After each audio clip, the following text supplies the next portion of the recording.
Hello दोस्तों। After long time हम लोग फिर से मिल रहे हैं प्लांट यूटिलिटीज के दूसरे लेक्चर के साथ। पहले लेक्चर में हम लोगों ने ये सब देख रखा था, ठीक है। जो स्टूडेंट मेरा पहला लेक्चर नहीं देखे हैं वो यूट्यूब पे जाके पहला लेक्चर देख लीजिए। हम लोग स्टार्ट कर रहे हैं आज दूसरा लेक्चर का टॉपिक है हम लोग का hard and soft water. Hard water क्या होता है, सॉफ्ट वाटर क्या होता है, मैं आपको जानकारी के लिए बता दूं। हम लोग पढ़ रहे हैं प्लांट यूटिलिटीज, जो कि डिप्लोमा केमिकल इंजीनियरिंग का सब्जेक्ट है। इस मेरे लेक्चर से सिर्फ और सिर्फ सेमेस्टर का एग्जाम निकाला जा सकता है। कोई अगर कम्पिटिटिव का एग्जाम क्वालिफाई करना चाहते हैं तो मत देखिए, सिर्फ और सिर्फ सेमेस्टर स्टूडेंट के लिए है।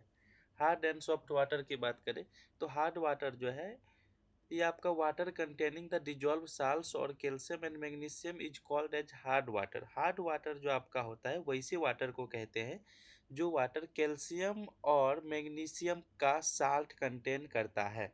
मतलब क्या, कैल्शियम क्लोराइड हो गया, साल्ट का मतलब क्या, मेटल का क्लोराइड, कैल्शियम क्लोराइड हो गया या मैग्नीशियम क्लोराइड हो गया। अगर कोई वाटर में कैल्शियम क्लोराइड है या मैग्नीशियम क्लोराइड है तो उसे हम लोग हार्ड वाटर कहेंगे। Due to presence of these calcium and magnesium salts, hard water cannot produce good leather or foam with soap। सबको पता है कि भाई साहब जो हार्ड वाटर रहेगा, हिंदी में कहते हैं खारा पानी, जो खारा पानी रहेगा उसमें जैसे ही हम लोग सरफ डालेंगे वो झाग नहीं देगा। लेदर फॉर्म का मतलब क्या होता है, झाग। वो झाग देगा ही नहीं, क्यों? क्योंकि वो खारा पानी है, उसमें आपका कैल्शियम और मैग्नीशियम का साल्ट है, ये झाग बनने ही नहीं देता है।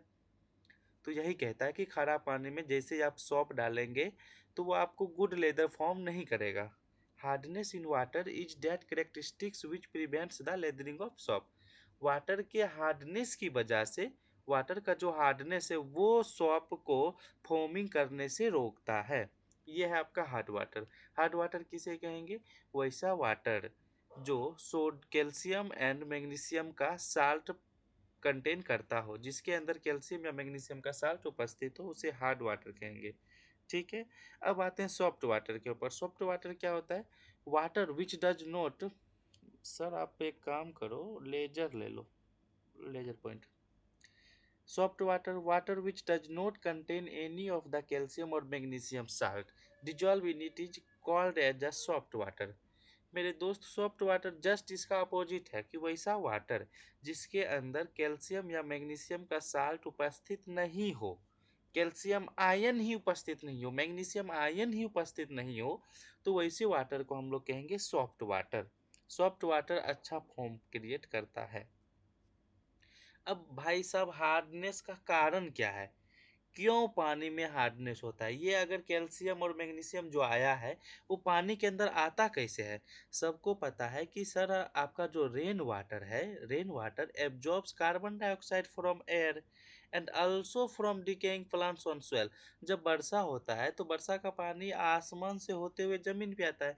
जमीन पे आने के लिए जो उसको आसमान से गुजरना पड़ता है वहाँ पे एयर है, और एयर तो बहुत प्रकार के गैसों का मिश्रण होता है, तो वहाँ से वो कार्बन डाइऑक्साइड ले लेता है। अब देखो H2O प्लस CO2 रिएक्शन करवाओ, H2CO3 हो गया, हाइड्रोजन कार्बोनेट हो गया आपका। ठीक है। तो वैसे वाटर जब जमीन पे आता है वो किसी पत्थर के ऊपर से होके गुजरेगा, मान लो पत्थर के ऊपर से होके गुजर गया वो पानी, तो H2CO3 का रिएक्शन हो गया कैल्शियम कार्बोनेट से। ठीक है, तो ये बन गया कैल्शियम बाइकार्बोनेट। अब मेरे दोस्त ये पानी में क्या होता है, सोलूबल होता है। अब यहाँ से आप देखो कैल्शियम पानी में आया कि नहीं आया, आ गया ना। इसी तरह मैग्नीशियम से रिएक्शन कर ले तो मैग्नीशियम कार्बोनेट भी पानी में आ जाएगा। वो धीरे धीरे क्या करता है, बाइकार्बोनेट फॉर्म कर देता है, जो कि all which are much more soluble, जो कि वाटर में ज़्यादा से ज़्यादा सोलूबल होता है। ठीक है।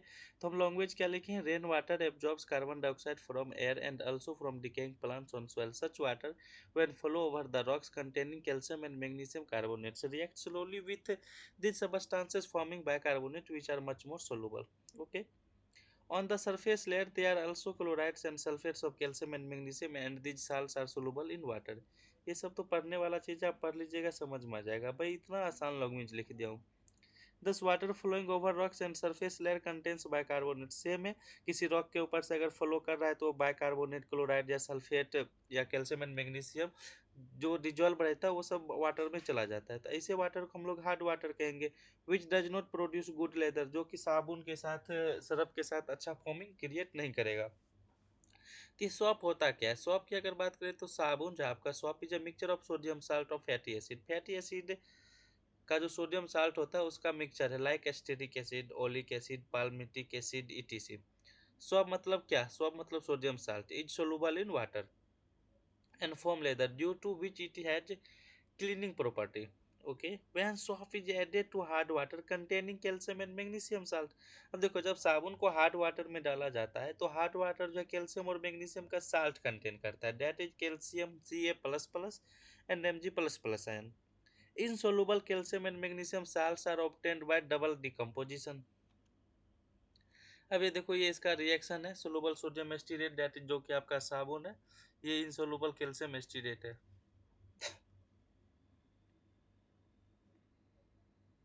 ये देखिए आप, ये आपका जो है C17H35CONA+CaCl2, सॉरी, ये जो आपका साबुन है ये कैल्शियम क्लोराइड जो कि वाटर में प्रेजेंट है, इसे रिएक्शन करके इनसोलुबल कैल्शियम एस्टीरेट बना रहा है। ठीक है, ये साबुन है, यहाँ पे कैल्शियम बाइकार्बोनेट से रिएक्शन करके इनसोलुबल कैल्शियम एस्टीरेट बना रहा है। यहाँ पे साबुन आपका रिएक्शन MgSO4 से कर रहा है, तो यहाँ पे इनसोलुबल मैग्नीशियम एस्टीरेट बना रहा है, ये इनसोलुबल मैग्नीशियम एस्टीरेट बना रहा है आपका। ठीक है, ये जो आपका दिस इनसोलुबल कैल्शियम और मैग्नीशियम एस्टीरेट है, ये कर्ड के नाम से जाना जाता है। कर्ड का मतलब होता है व्हाइट स्कम। ये व्हाइट स्कम क्या होता है, आप नीचे ये इमेज में देखिए, पेक्चा का पत्ता है या कोई पत्ता के ऊपर जो ये व्हाइट व्हाइट दिख रहा है ना, ये है आपका स्कम, इसे स्कम कहते हैं। ठीक है, until all the calcium or magnesium ions are removed in this way soap will not be available for cleaning purpose। देखिए, आप खारा पानी में, हार्ड वाटर में जितना ज़्यादा सॉप डालेंगे वो इतना ज़्यादा बनाएगा। ये तब तक बनाएगा जब तक कि आपका ये जो कैल्शियम प्रेजेंट है ये ख़त्म ना हो जाए। जब ये ख़त्म हो जाएगा उसके बाद आप साबुन डालेंगे तब वो फोमिंग करना स्टार्ट करेगा। मतलब खारा पानी में आपको ज़्यादा साबुन की ज़रूरी पड़ेगी, क्यों? क्योंकि ये सब प्रेजेंट रहता है।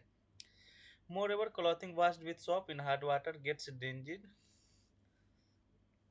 डिंजी अपीयरेंस का मतलब होता है धुंधला पानी। जैसे कोई अपना कपड़ा या कुछ साबुन में पानी में डालते हैं और उसमें साबुन जैसे ही खारा पानी में डालेंगे वो धुंधला हो जाएगा, दिखाई नहीं देगा। ठीक है, ये था, सेम है डिटर्जेंट के साथ भी। तो ये था हम लोग का